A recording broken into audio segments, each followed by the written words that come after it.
Hi everyone, welcome back to the 21 and Sensory podcast with me, Emily. I am super excited for today's episode as I have special guest, Dr Harriet Axbey, on the show. Harriet is an autistic early career researcher at Swansea University. She is a research assistant on the Autism from Menstruation to Menopause, which is a Wellcome Trust Funded project within the Faculty of Medicine, Health and Life Science. This project aims to look at the reproductive health experiences of autistic people with wombs across the lifespan. Harriet's areas of expertise include autism, neurodivergence, neurodiversity, diffusion chains, and university accessibility. Harriet is on the show today to share more about her recent book that's been published, which is called University: The Autistic Guide. This informative and friendly handbook is a guide to starting university for autistic young people, covering the entire process from applying, packing, and financial admin, all the way through to mental health support, dealing with burnout, and finding your people and experiencing new opportunities. So, Harriet, would you like to say hi? Hello. Thank you so much for being up for coming on my podcast. And Harriet very kindly sent me a copy of the book, and it's so nice to see just a guide that is for autistic people for university, because university is really scary. So thank you for being up for a chat. We usually like to start this podcast just by kind of finding out a little bit more about you and your diagnosis. I know you're autistic, so it'd be interesting to know how you came to realise that. If you could give us a little bit of background, that would be great. Yeah, thank you. That was a lovely introduction. Yeah, so I um I got diagnosed, I guess, quite young for a girl anyway. I was 12. Okay. Um, so yeah, I really struggled at school. I went to 6 different schools. Whoa. And I was actually expelled twice from 2 different primary Oh schools. gosh. Um, and after I'd been expelled from the second one, um, I went into year 6 at this lovely school. I wish I could have been there for the whole time I was at school. And after the very first day at that school, the Senko went up to my mum in the playground, and she said, "Do you think Harriet might be autistic?" On the first day. First day. Amazing. And yeah, no one had really ever said that before. I was just the naughty one, I was the badly behaved one. I was the one getting kicked out and getting told off. And this was the first time that anyone had, I guess, offered to help Mhm. me. And yeah, then I think I got put on the pathway for diagnosis in year 7, and I got diagnosed in, it would have been year Oh, 8. okay. Um, so I don't remember the waiting list being particularly long, but then I probably wouldn't have been that aware of that. Yeah. Um, and I think it was my mum having to answer most of the Right. questions. I think they asked her basically everything from like what my birth was like Yeah. to what I'm like now. But yeah, and then so I had what was then a diagnosis of Asperger's. Obviously, it's just autism now. Um, and yeah, that's sort of how I got Mhm. diagnosed. And did that diagnosis and basically having that paperwork to say that you're autistic, did that help you throughout the kind of rest of your studies at all? Yes and no, I think. Um, I think it's quite common after diagnosis to have that little bit of an identity Mhm. crisis, um, where firstly you worry, "Oh, did I trick them into thinking I'm autistic?" Yes. Yeah. Um, Know the feeling. and then you get to the sort of the denial of, I wish I wasn't Mhm. autistic. Um, and then I think you push through to the sort of, well, this is who I am, this is my identity. And I read um, Neurotribes Oh yeah. by Steve Silberman, and that really helped me come to terms with being an autistic person and the idea that it might not be a bad thing, because I think a lot of the literature that I was given to read to explain autism to me was quite Mhm. negative. I was advised to go on a dairy and gluten-free diet by one of the books given to me at school. Oh gosh. Um, I think we were still very much in the legacy of, vaccines cause autism Mhm. and, you know, things like Yeah. that. So I think, for me, it was definitely an up and down journey. But I think having that label really helped me, and I think it helped my family as well. Um, Sort of it was validating that, you know, you're not you're not badly behaved. You're struggling to Mhm. cope in certain situations. Um, yeah. Did you have that support through secondary school, or like, kind of extra time, or like different ways of learning kind of thing? Like, it's really interesting to hear from someone who's been diagnosed. I mean, it's still late, but it's not as late as I'm used to hearing. Yeah. I think I was quite lucky being diagnosed so young. Um, and I've definitely, I think, got my parents to thank for that, um, for recommending that I, go through the Mhm. diagnosis. Um, I did have support at school. There was sort of like a room that I could go to if I got overwhelmed. Mhm. And I could leave class if I got overwhelmed as well. Okay. I had a little card I could show to the teacher that would sort of mean I could leave lessons. Um, and yeah, I got to do my exams in a separate room. That was good because I think I would have really struggled in a massive exam Mhm. hall. So I got separate room and I got like rest breaks and extra time and stuff, and that followed through to university as well, which was really good. Um, and I think as I've got older, I've got better at realizing that these are accommodations Yeah. that I, am entitled Mhm. to. It's not making me better than anyone else. It's just bringing me to the same level as everyone Mhm. else. Also, like, you going through those, they're not groundbreaking things. Like, they're so simple and, like, obviously Yeah, so effective. But like you saying about like an exam hall, like, I don't know how anyone can sit in an exam hall. Like, how do you focus in that environment? Um, yeah. but yeah, these things are really quite simple and not big asks. Like when you put them like that.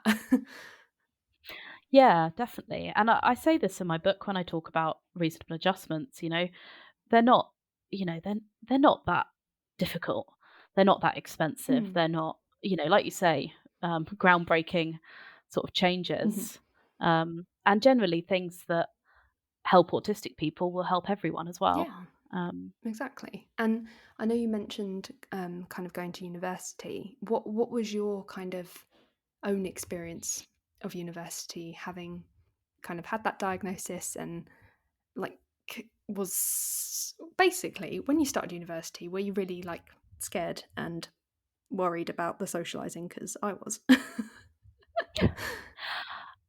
I I was so excited for university to the point where I was like, seeing if I could get there any sooner. Oh, okay. Um, like, "Oh, what if we just went up the day before just so we could, be there a day Mhm. early?"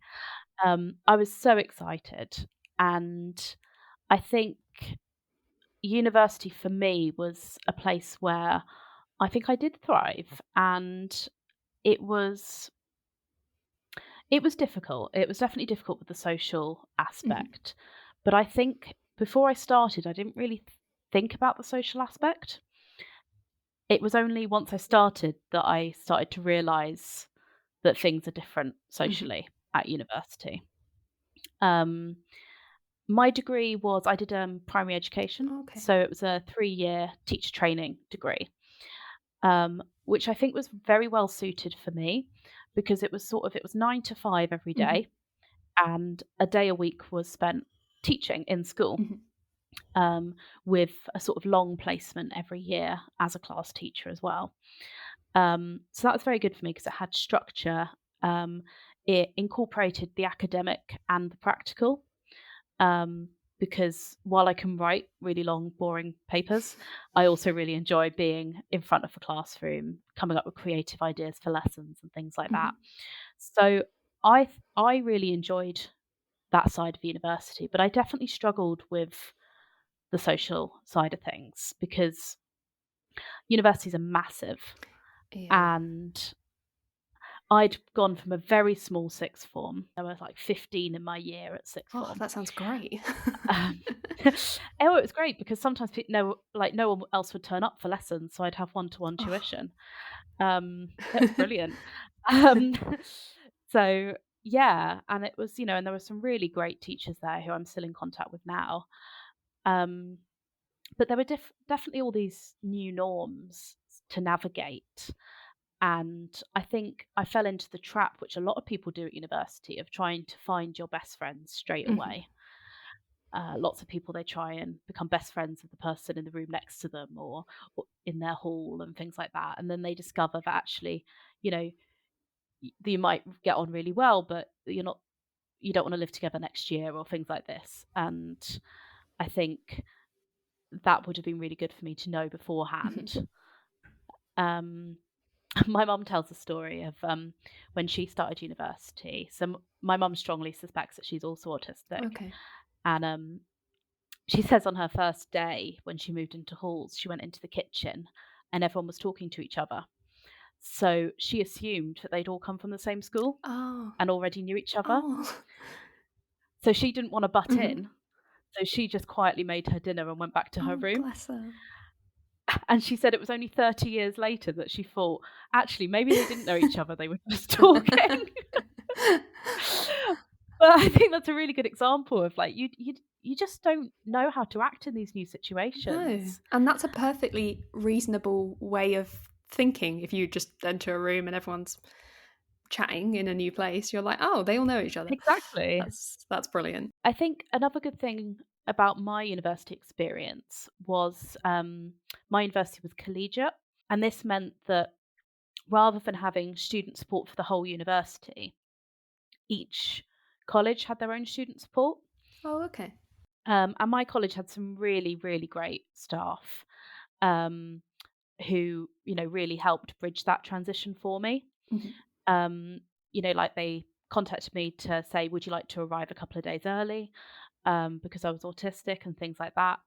And, number of times I sat in their office crying over various flatmate disputes or, course upsets and things like that. And they were just really lovely and they listened. And I think Oh. that can be the most important thing for Mhm. university students. It's not necessarily having someone with all the answers, but it's having someone to listen to you Mhm. because you don't have your parents or carers that are going to listen to you whenever you need them because you don't live with them anymore. If you move away Mhm. from home, obviously. Um, so yeah, I think my undergrad was definitely, I'd say overall, a really positive experience.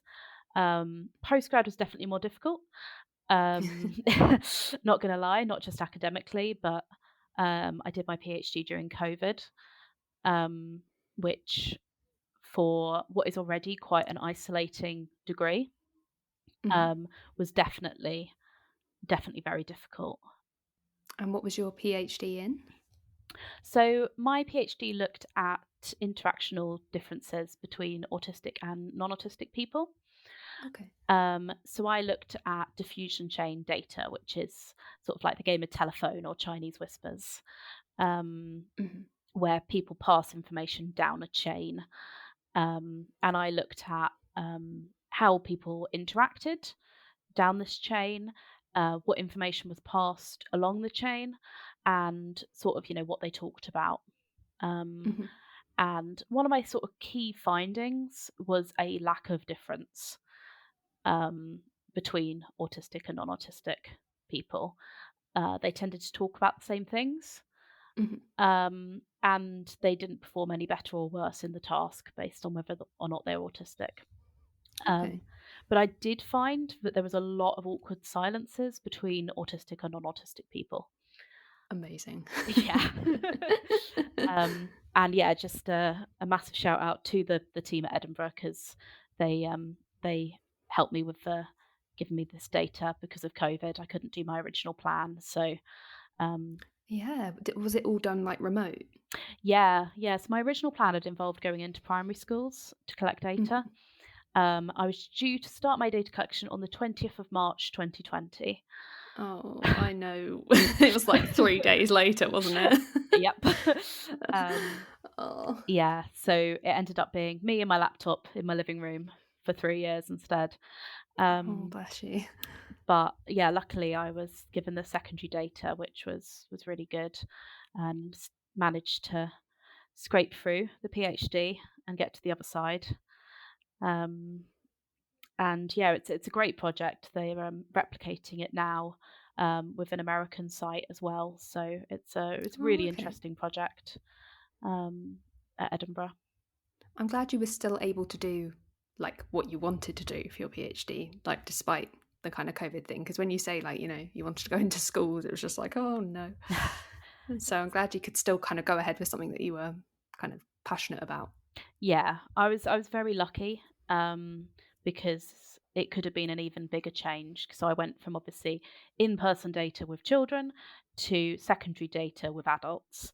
But Okay. it could have been like, yeah, like you say, I could have been doing something that I wasn't that passionate about at all. And I think with a degree, you really do need to be passionate. It helps, doesn't it? It makes it feel less like work. Yeah. So what kind of pathway have you taken since doing your PhD? Like how long ago was that? And kind of career-wise, what are you up to now? So I finished my PhD. So I graduated this year, Mhm. but I finished writing it last autumn. And I've had the job that I'm in currently since last June. Mhm. So a bit of overlap. And yeah, I had a month between my funding ending for my PhD and my job starting. And yeah, my current job is looking at autistic people's experiences of reproductive and gynecological health. Okay, so you were straight out and straight into the world of working. Yep. Would have been lovely to have a bit of a break, but Yeah. bills don't pay themselves. And how did you find I was going to ask you a little bit earlier also, like, how do you find the kind of transition between kind of basically life transitions between school and sixth form and university and like a career? Like, have you kind of found any kind of coping mechanisms for transitions, or do you maybe you handled them really well? I don't know. I'd say the transition from school to university, I think I handled quite well because I was so excited. Um, Mhm. it was, I was raring to go, um, and I think what helped me was taking little bits of home with me, Mhm. um, little reminders of home, whether it be like a blanket or a toy or something like that, and checking in with your family or whoever's at home regularly. Mhm. Um, I'd say the bigger transition for me would be from going from degree to job. Mhm. Um, I think with a degree, you're your own boss, um, Yeah. and if you don't do well, well then it's only going to impact on you. Mhm. Whereas when you've got a job, you've got much more responsibility, and you have to do things someone else's way, Mhm. which I think can be a big transition for anyone, but I think especially autistic people who sometimes like doing things their own way. Yeah. Or the same way each time, which I feel like the world of working does not understand. Exactly. And I think the thing about doing a PhD is it's very much you. Like you have a supervisor who knows what you're doing, Mhm. but they're there to help and advise you. They're not there to tell you what to do. Mhm. So, you're very much your own boss. You're in charge of your own schedule, at least with a arts or humanities or social science PhD. Anyway, I think science is a lot different. Mhm. Um, but yeah, so I think going from that to work can be very difficult for autistic people. Um, because yeah, you go from being able to manage your own time to sort of yeah, being on schedules and other people relying on you for information and things. So I think that can Mhm. be a big transition. Mhm. It's interesting, isn't it? Like how just how tricky transitions can be, and actually just trying to explain it to non-autistic people. It's really hard to be like, it's like your whole world is changing kind of thing. So it sounds like you've kind of found like good coping mechanisms, and the like bringing bits of home as well. That's like a really really good idea, and I feel like that ties in well with the fact that you've written a book to help people that are leaving home and going to university. What a beautiful segue there. um, so yeah, let's chat book. So I know it's primarily for autistic people, sort of aged between 15 to 18, who are kind of planning to go to university, but I know that it covers so much more. So yeah, it'd be really interesting to know a bit more about the kind of writing process. And I know that you also approached universities to find out what they offer students as well. So yeah, how do you write a book? Yeah, so, I mean, for the first thing, the thing about, the target market is the Mm. publisher really likes to have a very specific target market. Mhm. You can't just say autistic young people, they've got to be like, "Yeah, but how old?" And, ones that live at home or ones that don't live at home, and, so it is, a very specific target market. However, I think, like you say, I think lots of people might find it useful. Mhm. I've had people message me, someone in the US saying that she's got it for her daughter and she's found it really useful. Mature students, people staying at home, even non autistic people. I've had people buy it for their non autistic children. Um, and obviously for postgrads and families and support services as well. Mhm. Um, I guess I had the idea to write this because I've seen starting university from lots of different angles now, both as a student 3 times, um, as a carer, as a educator, and also as a volunteer. So I was one of the presidents at my college for 3 years. Okay. So I'd help people move into university and help with that transition myself. Oh, wow. So I sort of learned over the years what people needed, um, and what would be useful. And Mhm. yeah, the one of the support staff at my university, who was in my college, she had she'd call it surviving and thriving. Um, and the first evening where all the students would come was surviving, and that was things like looking after your mental health and not setting fire to the kitchen and things like that. And then there was thriving, and that's where she'd talk about the societies and all the activities and things like that. So that's where I got the idea to put everything you need to survive and thrive as part of the title, because Okay. I do think it's in that order. You learn to survive at university and then you learn to thrive at university. Mhm. And I think one can't come without the other. Mhm. Um, and yeah, I guess I wrote the book definitely in bits, and that's how I expect people to read it as well. Mhm. I don't expect people to read it from cover to cover, although they might, but more dip in to the bits they need when they want to. Mhm. It was also important to me to break up the text, and that's where I got my absolutely amazing illustrator involved. So Jonathan he's done the wonderful cover and the illustrations inside, and he's a brilliant illustrator. He did my other book as well, and he's also autistic, and I'll send him an idea and he'll absolutely just bring it to life. It's like he can read my mind. He's Amazing. amazing. Yeah. um, Oh, that's great. And also you sound like the perfect person to have written this book, because obviously, like you say, you've done uni 3 times, but you've also done uni from like multiple different angles and different kind of almost life roles. So it sounds like you really can kind of, from your own lived experience, really provide all those tips and tricks. And I love how supportive that was, it a lecturer or like the head of the course with the surviving and thriving?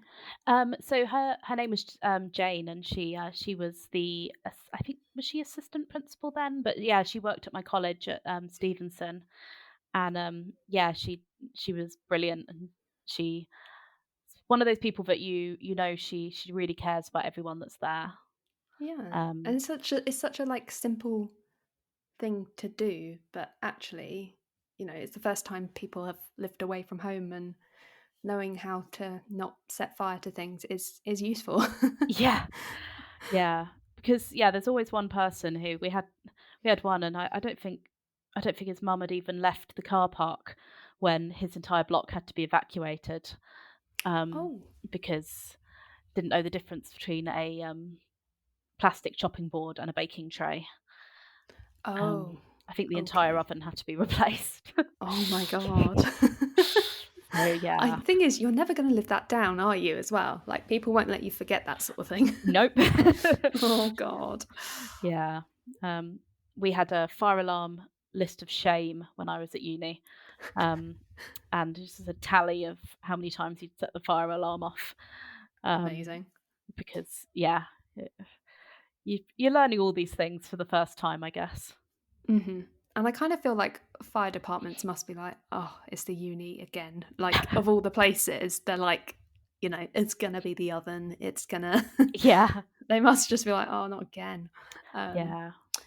I know that, kind of reading a bit about the book and the process kind of behind writing it, that you apparently approached nearly 100 UK universities to find out what they offer autistic students. I'm going to need to ask you more about that. How do you approach 100 universities? So, with one of many spreadsheets that I have, Excellent. I identified as 189 higher education institutes in the UK. Hmm. That includes, so I think it's the University of Highlands and Islands, which has lots of different campuses, and I contacted, I think, each of them separately.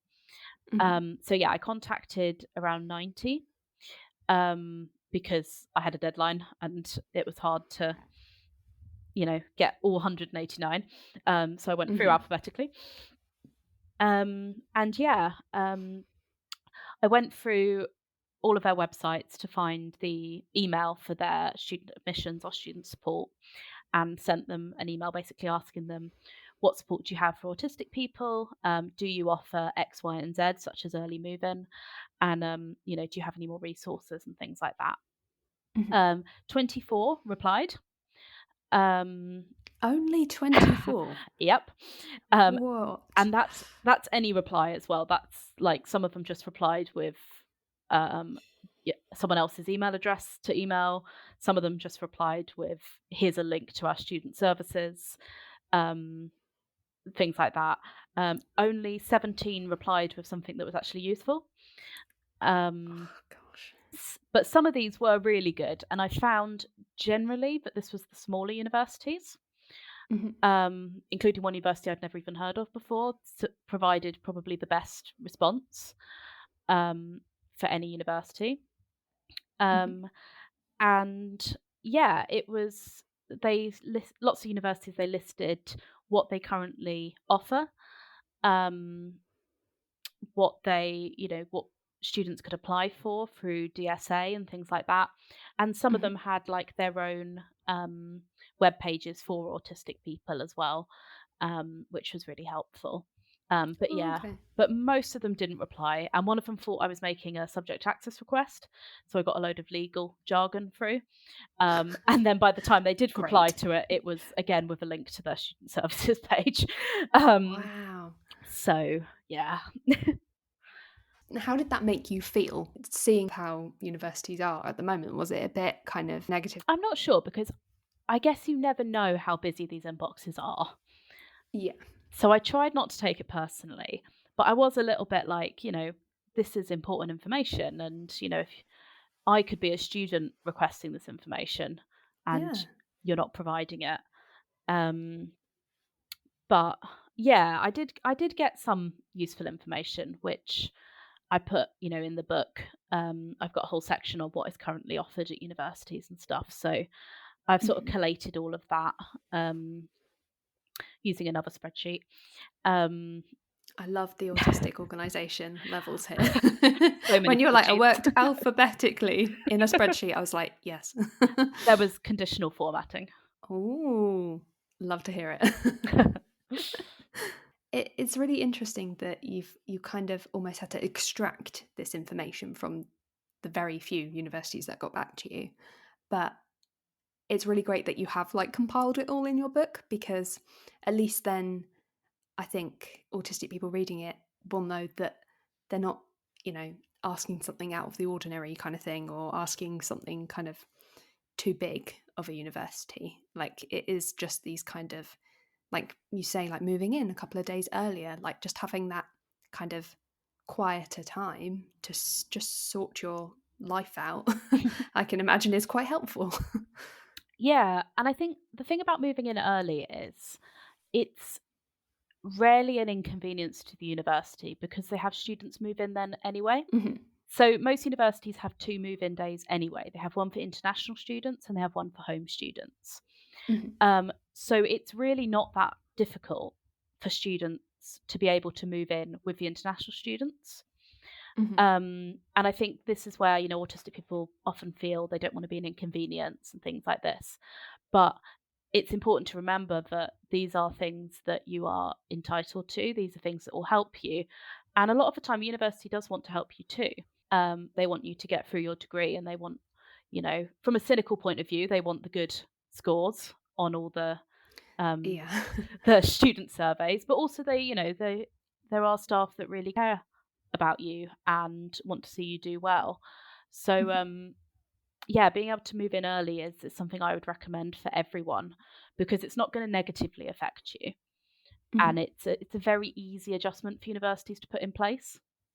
And I didn't even kind of consider the fact that, like, of course, international people would move in, you know, that little bit earlier, just in order to kind of get here and get settled, etc. And you're right. If anything, it kind of means it's a slower transition to the sheer amount of people that you might be, you know, surrounded by in accommodation, which I think, you know, would be less overwhelming than what your mum had when she walked into Yeah, into the room. yeah. And if you move in early, you get to nab the best shelves, Hello. Yeah. which for anyone listening who's about to move into halls, is the top shelf of the fridge because there's always someone that doesn't package their meat properly, and you don't want the bottom shelf with all the fridge juice. So Oh, top tip there. yeah. Even if you're short Oh, like me, top shelf. top shelf. See, that's good. And then I guess, yeah, you get to claim your cupboards. You can claim kind of the good storage, if Definitely. you're early. Oh, see, top tip there as well. And I know also, in your book you've got like some like useful templates in terms of like kind of like even kind of kitchen stuff, like kind of recipes and checklists and kind of things to pack. So would you say, like, is it a kind of like workbook as well, sort of thing? Yeah, I really like the idea that, you can write in it, you can tick Hmm. things off, you can make it yours. Um, and yeah, I've got quite a lot of lists. I quite like. I'm a list person. I've always got several lists on the go. Hmm. Um, so I've got the what to pack one. Something I also listed in the book is what not to pack. Um, Ooh. so first one on there is an iron and an ironing board. I have never in my 9 years I was at university. I've never seen a student use an iron. Um, so unless you're going to be maybe a medic or a teacher and you wear shirts, leave that at Yeah. home. It's just going to See, take up that's, space in the car. yeah, that's good to know. That is good to know. Um, Also, gaming chairs are quite a big thing at the moment. But after having seen several exhausted parents try and lug these up 3 flights of stairs, They're huge, aren't they? absolutely enormous, and they've got speakers attached. Just leave it at home. Like, you get a chair in your room, you'll be fine. Mhm. Um, but yeah, there's a list of sort of what to pack. Cooking essentials. I think often people they want all these gadgets and flashy kitchen stuff, and you really only need one bowl, one slightly larger bowl, one small plate, and one big plate. Mhm. And the good thing about having less is that, firstly, obviously, there's less to carry. There's also less to wash up, True. um, and you need less storage space. I'd always recommend getting a funky pattern Mhm. because lots of people they'll go for the Tesco Basics range or something, and it means that Mhm. everyone's looks the same. Yeah. Same with cutlery. Get something with a design so that you know what's yours. Mhm. You'll probably end up with an extra spoon that no one knows where it's come from. But yeah, It's a rite of passage, isn't it, really? exactly. We've got so many mugs, and most of them I have no idea where they came from. Um, but yeah, and then little things like the mug brownie that always cheered me up at uni. But I've adjusted it to make my own recipe, and I think everyone in the house was happy to be my testers for the mug Oh, brownie yeah. recipe. Um, and yeah, and I think an important thing for me was putting in the sort of physical and mental health checklists. Mhm. Um, because I think a lot of the time we don't realize as autistic people, a lot is made about autistic people not understanding other people. But I think a lot of the time we don't understand ourselves Mhm. and how we're feeling until it's too late sometimes. Yeah, definitely. For instance, I've got a list. It's in my head, but I've got a list of signs I might not be doing so well mentally, which is things like cancelling plans or sleeping more than usual. Mhm. Um, but it definitely took me a while to realise that these were signs, which is why I put in the book, you can write down your own signs to help you be able to recognise this and Mhm. manage things better. Because I think when you're at home, you're surrounded by people that know you really, really well and might be Mm. able to go, "Oh, you've been off your food this week. How are you feeling?" But when you're at university and you're surrounded by all these basic, strangers, it's really important to be on that yourself. Mhm. So it's not just about, all these responsibilities academically and financially. It's also about the responsibility you have to yourself to keep yourself healthy and happy and, well. Mhm. Um, And I think the physical health as well, a lot of autistic people struggle with knowing, am I in pain? Am I hungry? Am I thirsty? Am I tired? So just sort of bringing that to people's attention, I thought was quite important when Mhm. leaving home for the first time. Yeah, definitely. And I'm literally gonna after this write down my own signs. You're so right. Like at university, you're on your own unless you kind of actually think about it, and like you saying about like cancelling plans and things like that. You almost don't like see the correlation Yeah. yourself until it's written down. So that I feel like is just a top tip for life. Yeah. But yeah, and just trying to work out your own signs. I guess it's like being your own detective. Why do we have to do like why as autistic people? There's a lot to figure out. Yeah. I saw a post the other day which was apparently some people can know they're hungry before their stomach starts rumbling and they feel faint. And I was like, "Wait, what?" That's a thing. And I started going into detective mode, going, "What other signs are there? Isn't that how you know you're hungry? You feel faint Yeah, and your stomach starts rumbling." And I was like, "What, magic witchcraft is this that, non-autistic people can know they're hungry?" Um, and that is yeah. wild. It's Yeah. kind of to the point of passing out, and you're like, "Oh, I haven't eaten. That'll be it." Whereas it sounds like what a concept to know. Yeah. I don't know where I heard this, but, it's if you hate everyone, you need to eat, and if you think everyone hates you, you need to sleep. Amazing. And I've used that in my life many times. That feels like a very student thing as well. Like just check these things. Yep, definitely. Amazing.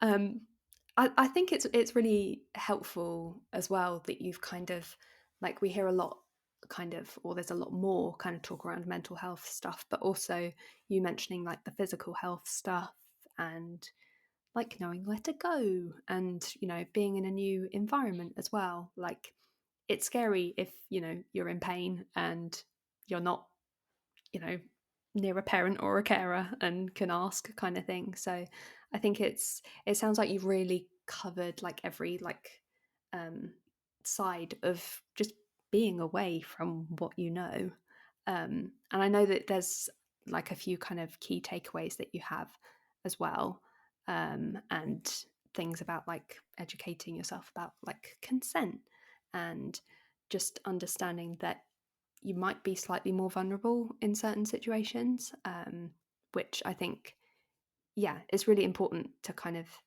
educate yourself on that before going to uni, especially. But yeah, I think it's you've managed to include so much in a book that isn't massive. Yeah. For me, consent was an absolutely huge topic. Mhm. And I could have written so much more about that because I think Mm. so often people think about it in terms of sex. And while it is so important in terms of sex, it is important in every aspect of our day to day life. Mhm. Consent for taking people's pictures, for recording people, for hugging people. I think Mhm. we're becoming much more consent aware as a society, and that needs to continue. Um, and I think when you go to university, this has got better since I went to university, but there is a lot of pressure and a lot of peer Mhm. pressure. And I think autistic people, we just want to fit in.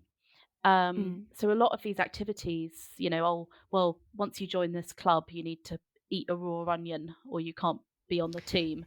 You know, Yeah. Yeah. it's knowing that actually you need consent in all things. And if you can't say no to something, well, then that's not consent.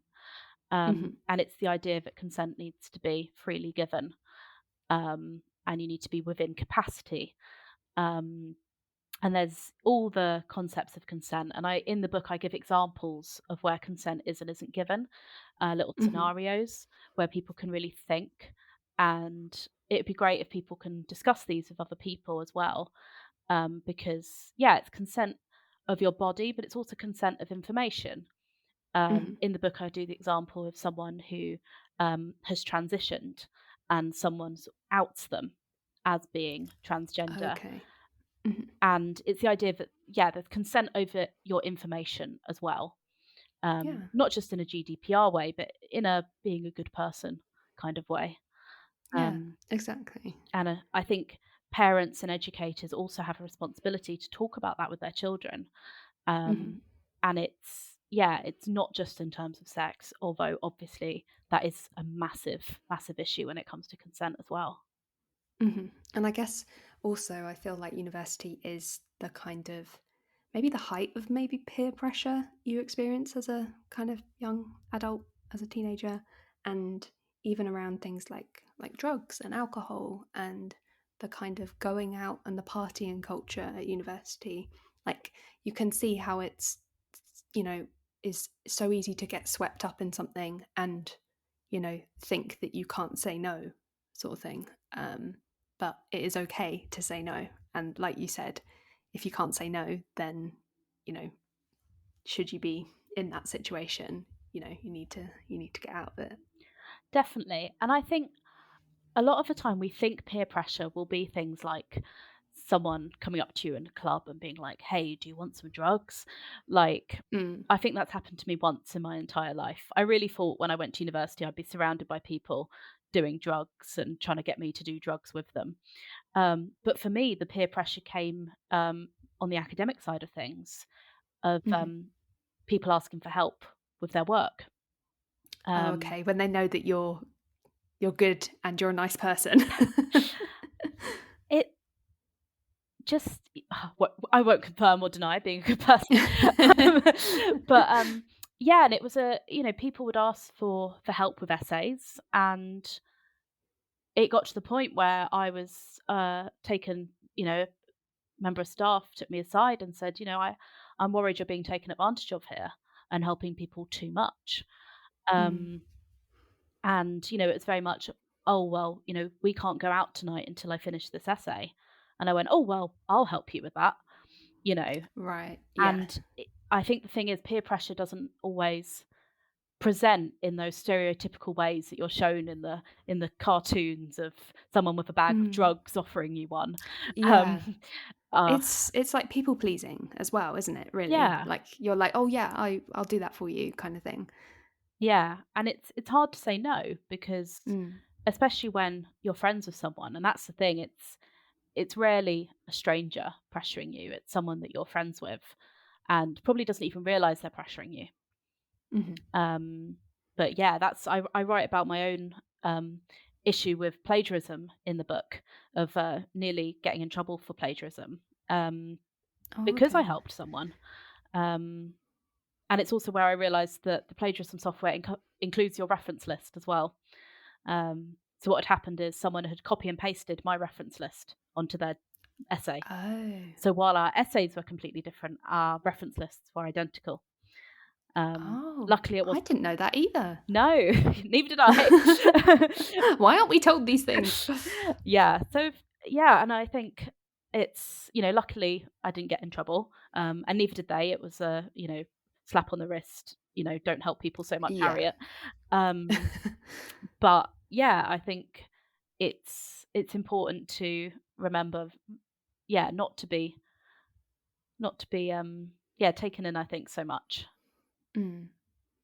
Gosh, I didn't. There's so many different things to think about, and it's great that you've got this all in one handy book because there's a lot to like consider just working out university life and also being autistic. Like it's a lot, isn't it? So I think in terms of being kind of overwhelmed, like I'm planning on lending the book that you sent me to someone that I know who's about to kind of start university in October. Oh, So lovely. I'm going to try and get it to them before they start to be like, read this. Oh, brilliant. Because I started reading it. I haven't read it fully because obviously I think you only sent it last week, Yeah. wasn't it? Yeah. Yeah. I was like, when did you send it? But yeah, I started reading it and I was like, oh, I've got this person in mind. Like, they're going to find this really helpful. And I wish I'd had a guide like that. And I'm assuming that maybe you wish you had a guide. Oh, That's why you've written it. absolutely. I mean, before I started uni, so I emailed the university asking for a reading list. So some poor person in the admin office had to create a reading list just because I asked for one, Oh. which was then emailed out to everyone starting the course. And I used the money that I'd been working over the summer, and I bought every single book on this reading list, Oh, bless and you. absolutely devoured them. And I Mhm. read guides to starting university and checklists of what to start, what to bring and things like that. And yeah, I would have absolutely had this book dog-eared with post-it notes in it. Um, yeah, this is why my sibling won't lend me books anymore, because I do things like that to them. Um, things would have You been make them highlighted. yours. Yeah. Exactly, yeah. I think it's after one of their books ended up down the back of my radiator, but they said they wouldn't let me borrow anymore. Oh. But yeah, I think books need to be read, and it's fine if they look like they've been read. But yeah, I Mhm. would have I would have loved this book, and I would have learned a lot from it. And I think that's partially, when writing it, I thought, what would younger Harriet have found useful? Um, what would 17-year-old Harriet, with her massive pile of primary education textbooks next to her, have found useful? And yeah, Oh, bless you. I can just imagine you getting all it like, and university textbooks are not cheap. Like they cost a small fortune. So bless you for going out and getting them all. yeah. No, I had a great job during my summers during university. I taught water sports, um, which Amazing. was it got me out and about and completely sunburnt. Um, but yeah, it meant that I had a pot of money for going out, pot of money for books, and Mhm. yeah, a little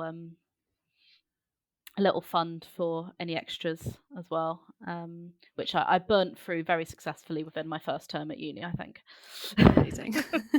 But you went in prepared. You went in with the right idea. So Oh yeah, and I had a folder for each module, and I had all my brand new stationery, and that's the best bit. Like, oh, yeah. definitely, it's the best bit of any new start, I think, is the new stationery. Mm, Mine was all butterfly themed because WH Smith was having a butterfly moment. excellent.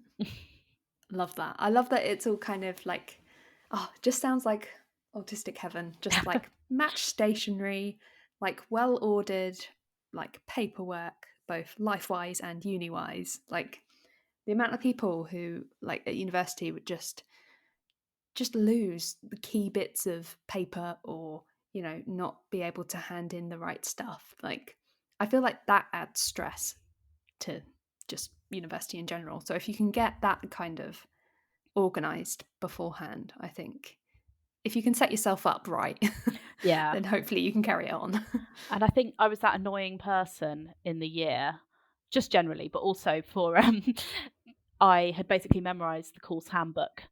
So anytime someone said, "Oh, how do we do this?" I'll go, "This is the answer, and it's in the course handbook." Or they'll go, "When's this due in?" And I go, "It's in the course handbook. It's the 13th of December," or "It's in the course handbook." And it's this. So I think I was incredibly irritating, but also quite useful, I think. Amazing. I feel like I was that same person.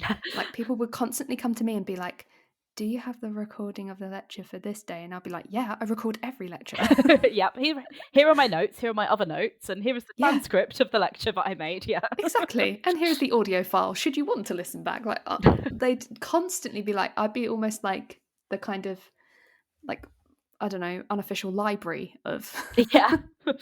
stuff that they could borrow from me. Um, Definitely. but it's really hard not to become that person if you're organized, because I would say 99% of students maybe don't kind of consider those things as much as maybe the autistic student does. Exactly. And I was absolutely thrilled to learn that I'd been elected course representative for my year. Before I learned that I'd actually run unopposed, um, as I did for Excellent. as I did for 4 years. So It's just her title, guys. It's just her. yeah, so yeah, I got to be annoying in official meetings as well as in unofficial contexts. Um, Well, you were clearly good at it if they kept you on. They were like, just keep doing it, please. yeah. Amazing.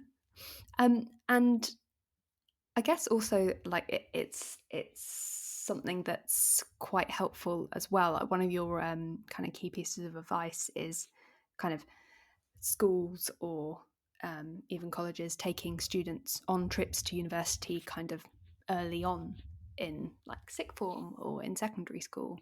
And I guess, like, did you sort of like visit unis? I know obviously you contacted your uni beforehand to kind of ask, about reading lists and things like that.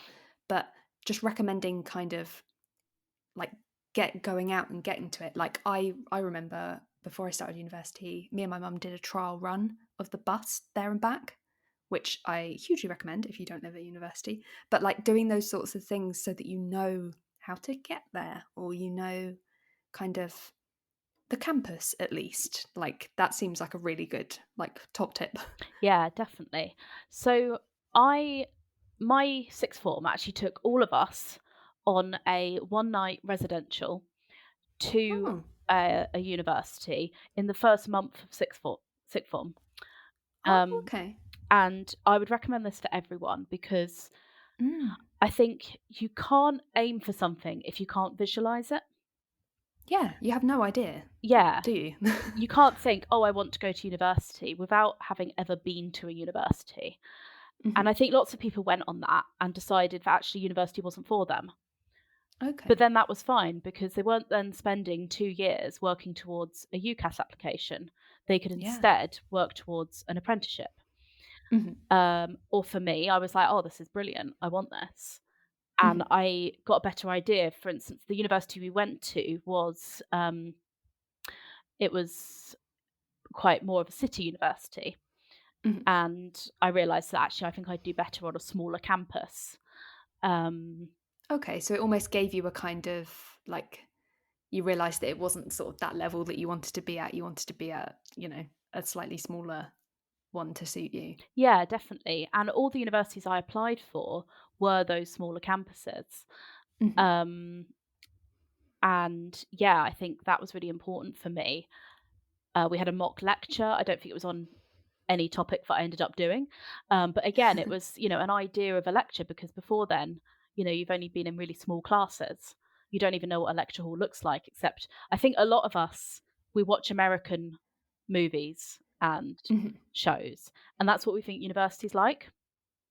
Yeah, you think it's a whole theatre, like, lecture room, Yeah, potentially. yeah, not some sort of 60s prefab. Yes. outhouse, Yeah. like the reality is very different, and there aren't frats and sororities and all this stuff. And I think Mm. um, it was so useful to be able to see that. I also visited lots of universities, either on my own or with my parents, which was really Mhm. useful. Um, Schools let you have days off to go visit universities. Oh, okay. So all of the universities I applied for, bar one, were within a 2-hour drive of my parents' house. Okay. Because what I did was I got a map of the UK, Amazing. and I got a compass, and Mhm. I worked out how far was 1 hour and how far was a 2-hour drive, and I put the end of the compass at my parents' basically where they lived on the map, and I drew a Mhm. circle for 1 hour and I drew a circle for 2 hours, and then Oh I my god, you had like a radius and of yep, and then I plotted all the Russell Group universities oh my god, I love this. onto that, Mhm. with their rankings, and then I color coded them, and I did all of that stuff, and then I ended up going to university 6.5 hours away from my parents, Oh, okay. doing a different subject than I originally planned. So stuff doesn't always go to plan, but But it's worth going through the motions of, kind of working out what is near you and does that suit you? And yeah, definitely, even if you do end up somewhere different, I guess yeah, it's still a good exercise. yeah. I ended up going to Durham, and it was weird. That was the one university I hadn't visited beforehand. So the first time I went Oh, there was okay. for my interview, Mhm. which was quite a lot because it was the first time I'd ever been on this campus. I don't think I'd ever been that far north except to go to Scotland. Um, and it was in December, so it was very cold and grey and dark. Mhm. And I had to try and find my way around this brand new campus. But yeah, it was really good to have been able to go to all those universities because, for instance, there was one that I really liked the look of the course of, but then after me and my dad visited, and I think we'd been there about 5 minutes, and we both looked at each other, and there was that absolutely not look in both of our eyes, Mhm. because we just knew that this wasn't the place. So yeah, I would definitely recommend for teachers to take students to universities, not necessarily on Mhm. open days, but just as trips. Um, I've got a lot in the book about open days in general and how they Mhm. could be made better for autistic people. Um, Yes. some universities got back to me with things that they do, with like quiet spaces or even separate open days, or Oh, okay. one-to-one guided tours by either autistic students or Oh. students with experience. Mhm. That's a great idea. Yeah, it's brilliant, and I think there is so much out there, and a lot of the time all you need to do is ask. Mhm. But for instance, I university was the first time that I was out as autistic. Mhm. I think I found it a lot easier to come out as bisexual than I did to come out as autistic, Okay. um, because I think there was a lot of stigma around it, and I was worried that people would see me negatively. So I was Mhm. even hesitant to put it on my UCAS form. Um, and during one of my interviews at one of the universities, which I then deliberately didn't put down because of this, but I was in the interview and he turned over the paper um, to the equalities and monitoring section, which I don't think he should have had. And he pointed to the bit where it said autistic and he said, "How would this affect your ability to be a teacher?" Wow. Um, Okay. so you can see So why that's I a was, no. yeah, you can see why I was hesitant to sort of come out as autistic. Um, Yeah. but I think it is so much better these days.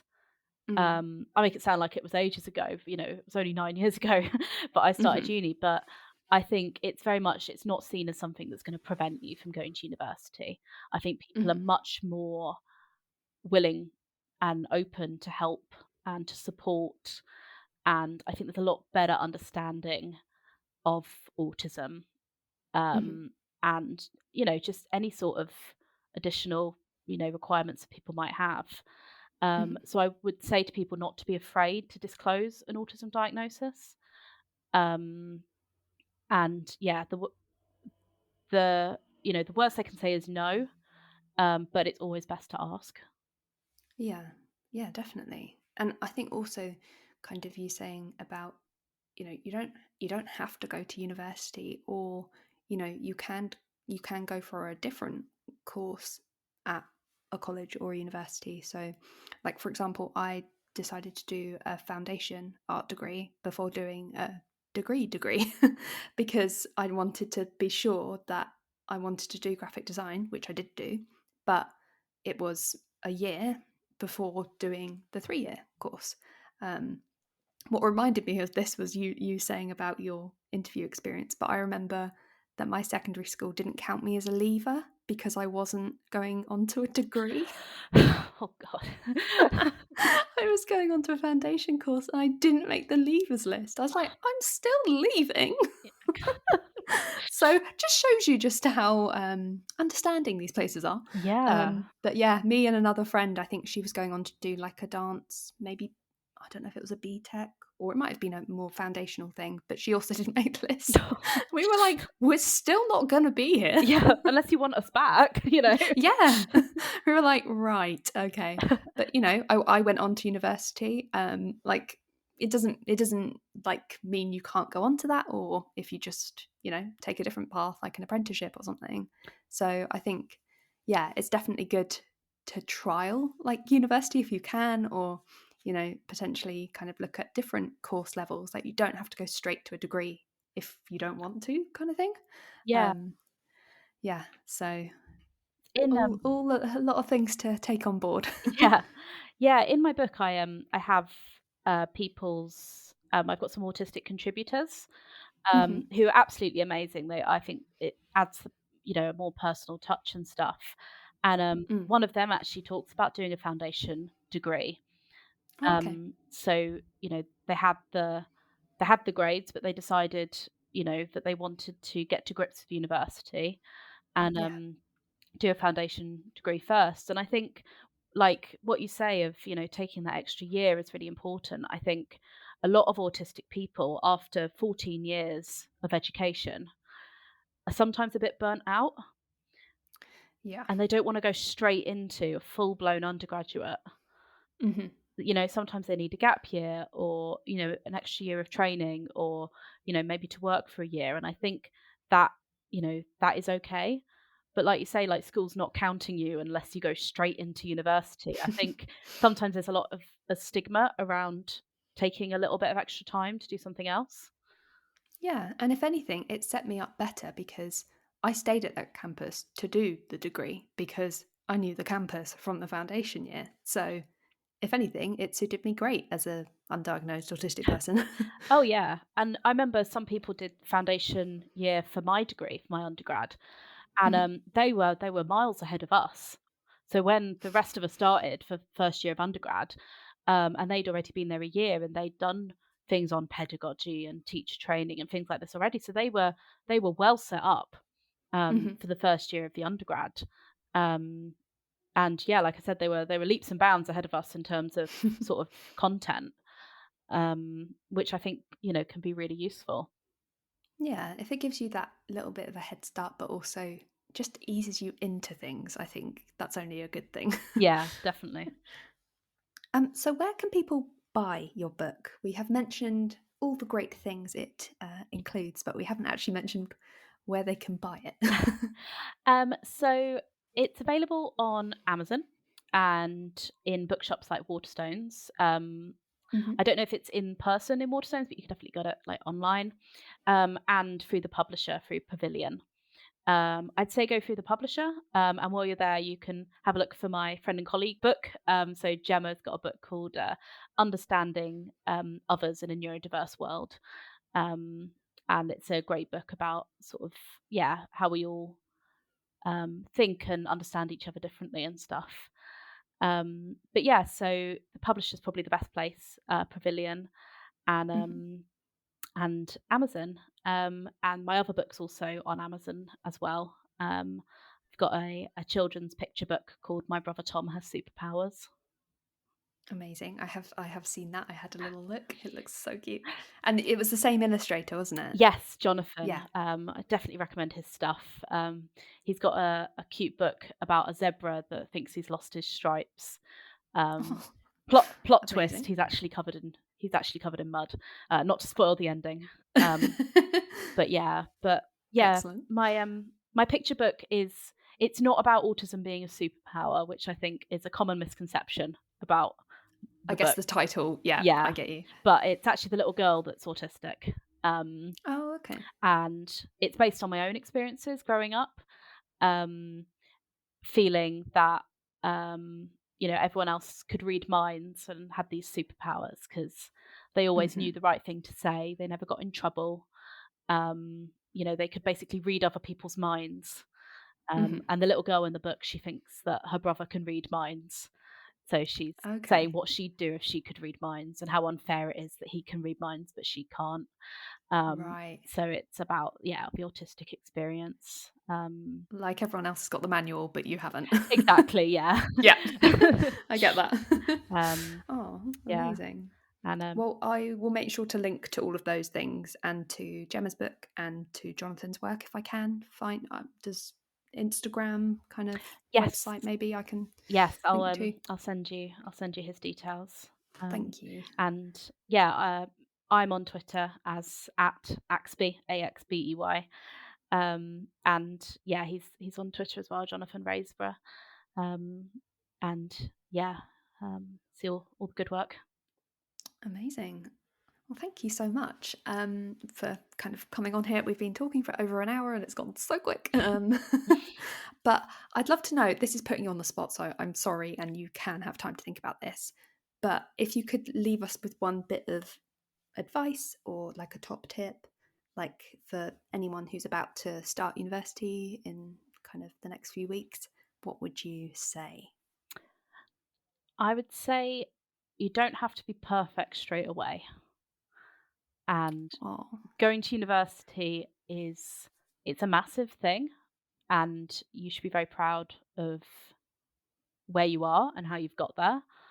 Um, and yeah, you don't have to know how to do university because no one does. And they might look like they do, but they don't. yep. That's the thing. That people look confident, but oh, that's really good advice. Like, especially the like, you don't have to have it all figured out. Yeah, which I think is good advice for life in general. Gotcha. Um, Yeah, I think massively. a lot of the time people are like those ducks. They look calm on the surface, but underneath the legs are going crazily fast. Yeah. Um, and I think, yeah, we're all bumbling along, learning how to be adults, getting things wrong, and yeah, and I think university's no different. Mhm. Amazing. Thank you so much. That's great advice. Thank you again for coming on. It's been lovely to hear more about you and your book. And of course, I will link all the things that Harriet has mentioned in the show notes. So, yeah, thank you so much for coming on. Thank you for having me.